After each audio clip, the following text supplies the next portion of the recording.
Hello everyone, welcome back to our YouTube channel School Diaries. ഇത് നമ്മൾ 3ാം ക്ലാസ്സിൻ്റെ മാത്സിൻ്റെ ഒരു മോഡൽ ക്വസ്റ്റ്യൻ പേപ്പറുമായിട്ടാണ് വന്നിട്ടുള്ളത്. സെക്കൻഡ് ടെർമിനൽ എക്സാമിനേഷൻ്റെ മോഡൽ ക്വസ്റ്റ്യൻ പേപ്പറാണ്. അപ്പോൾ നമ്മൾ എക്സാമിങ് അടുത്തെത്തി. അപ്പോൾ നമ്മുടെ എക്സാമിന് ഉണ്ടാകുന്ന പോലെ 25 മാർക്കിനാണ് നമ്മൾ ഈ ഒരു മോഡൽ എക്സാം പ്രിപ്പയർ ചെയ്തിട്ടുള്ളത്. അപ്പോൾ കൂട്ടുകാരൊക്കെ എന്ത് ചെയ്യുക, കൃത്യമായിട്ട് ക്വസ്റ്റ്യൻ വായിച്ച് നോക്കി ഉത്തരം പരീക്ഷ എഴുതുന്ന അതേ സീരിയസ്, നമ്മൾ സ്കൂളിൽ പോയി പരീക്ഷ എഴുതുന്ന അതേ സീരിയസ്നെസ്സോട് കൂടി പരീക്ഷ എഴുതി നോക്കുക. ഈ ഒരു വീഡിയോയുടെ ലാസ്റ്റ് ഇതിൻ്റെ ആൻസേഴ്സ് കൊടുത്തിട്ടുണ്ട്. അപ്പോൾ രക്ഷിതാക്കളുടെ സഹായത്തോടെ നിങ്ങളുടെ മാർക്കുകൾ, നിങ്ങൾ എഴുതിയ ഉത്തരം എത്രത്തോളം ശരിയാണെന്ന് നോക്കി മാർക്കുകൾ രേഖപ്പെടുത്തി നിങ്ങൾക്ക് കിട്ടിയ മാർക്കൊന്ന് കമൻറ്റ് ചെയ്യുക. അപ്പോൾ നമ്മുടെ വീഡിയോയിലേക്ക് കടക്കുന്നതിന് മുമ്പ് ഈ ഒരു ചാനൽ നിങ്ങൾ ആദ്യമായിട്ടാണ് കാണുന്നതെങ്കിൽ ഒന്ന് സബ്സ്ക്രൈബ് ചെയ്യണേ. അതുപോലെ തന്നെ മറ്റുള്ളവർക്ക് ഉപകാരപ്പെടുമോ എന്ന് തോന്നിയാൽ ഒന്ന് ഷെയർ ചെയ്യാനും മറക്കരുത്. അപ്പോൾ നമുക്ക് നേരെ നമ്മുടെ ചോദ്യത്തിലേക്ക് പോവാം. Activity 1 badge making. അപ്പോൾ 5 മാർക്കിൻ്റെ ക്വസ്റ്റ്യൻ ആണ് badge making. Ribbon is needed for making badges for school annual day. They have 8 meters 40 centimeters of ribbon which was bought in the last year. A new roll of ribbon of 12 meters and 50 centimeter is also bought. അപ്പോൾ badge ഉണ്ടാക്കാൻ വേണ്ടിയിട്ട് ribbon ആവശ്യമാണ്. അവരുടെ കയ്യിൽ എത്ര centimetres ഉണ്ട്, എത്ര അളവിന് റിബൺ ഉണ്ട്? 8 meters 40 centimetersനുള്ള റിബൺ അവരുടെ കയ്യിലുണ്ട്. ഇനി പുതിയതായിട്ട് അവർ 12 meters 50 centimeter വാങ്ങി. ഇനി ഫസ്റ്റ് ക്വസ്റ്റ്യൻ നോക്കാം. What is the total length of 2 ribbons? 2 റിബണിൻ്റെയും കൂടിയായാൽ ആകെ എത്രയാണ് അതിൻ്റെ റിബണിൻ്റെ നീളം? Then second question, they made 40 badges. അവർ 40 ബാഡ്ജസ് ആണ് ഉണ്ടാക്കിയത്. 50 centimeters of ribbon was needed for a badge. ഒരു ബാഡ്ജ് ഉണ്ടാക്കാൻ 50 centimeters ഓഫ് റിബൺ ആണ് വേണ്ടത്. Then find the total length of ribbon used for making 40 badges. 40 badges ഉണ്ടാക്കാൻ വേണ്ടി എത്ര അളവിന് റിബൺസ് യൂസ് ചെയ്തിട്ടുണ്ടാവും എന്നുള്ളതാണ് കണ്ടുപിടിക്കേണ്ടത്. അടുത്തത് മൂന്നാമത്തെ question, what is the length of remaining ribbons? അപ്പോൾ ബാക്കി ഇനി എത്ര റിബൺ വരും എന്നുള്ളതാണ് ചോദ്യം. അപ്പോൾ ഇതെങ്ങനെയാണ് ചെയ്യേണ്ടത്? ഇതുപോലുള്ള ക്വസ്റ്റ്യൻസ് നമ്മുടെ പാഠഭാഗങ്ങളിൽ ഉണ്ടായിട്ടുണ്ട്. അപ്പോൾ ഒന്ന് പോസ് ചെയ്ത് ശ്രദ്ധയോടെ ചോദ്യം വായിച്ചു നോക്കുക, എന്നിട്ട് ആൻസർ എഴുതാം. ദെൻ നമുക്ക് ആക്ടിവിറ്റി 2ലേക്ക് പോവാം. ആക്ടിവിറ്റി 2 5 മാർക്സിൻ്റെ തന്നെയാണ്. How many seats?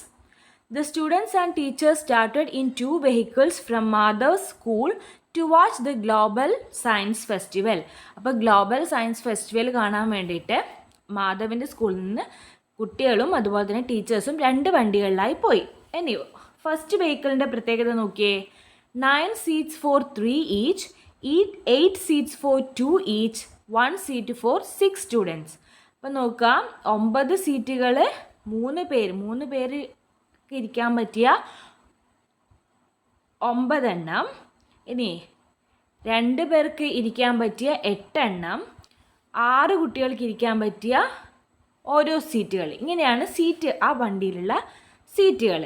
Then what is the total number of seats in the first vehicle? അപ്പോൾ നോക്കാം, 3 പേർക്ക് ഇരിക്കാൻ പറ്റിയ 9 സീറ്റുകൾ, 2 പേർക്ക് ഇരിക്കാൻ പറ്റിയ 8 സീറ്റുകൾ, അതുപോലെ തന്നെ 6 കുട്ടികൾക്ക് ഇരിക്കാൻ പറ്റിയ ഒരു സീറ്റ്. ഇങ്ങനെയാണ് ഫസ്റ്റ് വെഹിക്കിളിൻ്റെ സീറ്റിംഗ് അറേഞ്ച്മെൻറ്റ് ഉള്ളത്.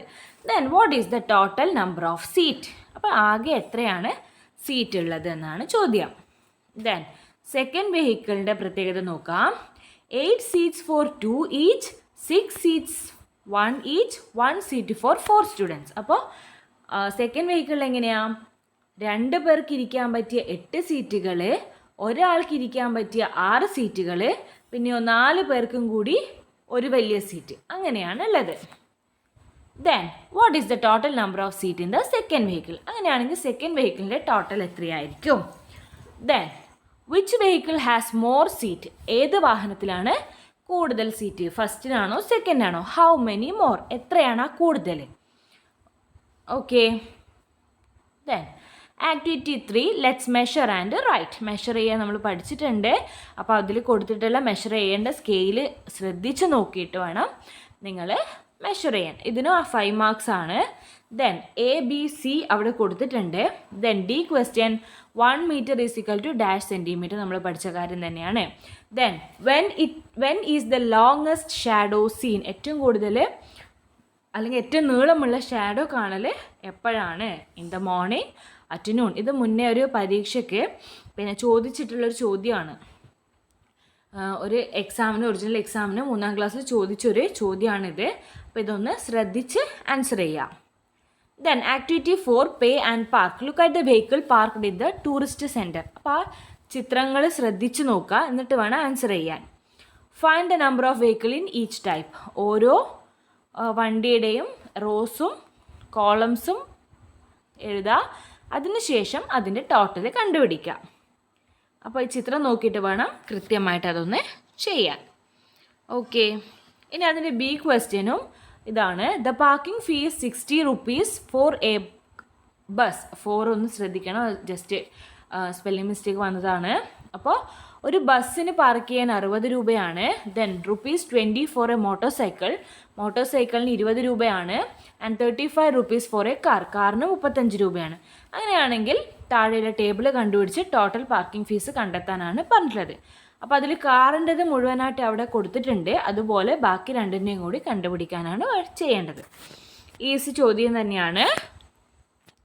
നമ്മൾ മൾട്ടിപ്ലിക്കേഷൻ പഠിച്ചിട്ടുണ്ട്. അപ്പോൾ മൾട്ടിപ്ലിക്കേഷൻ പഠിച്ച എല്ലാവർക്കും ചെയ്യാൻ പറ്റിയ ക്വസ്റ്റ്യൻ തന്നെയാണിത്. Then activity 5 pattern.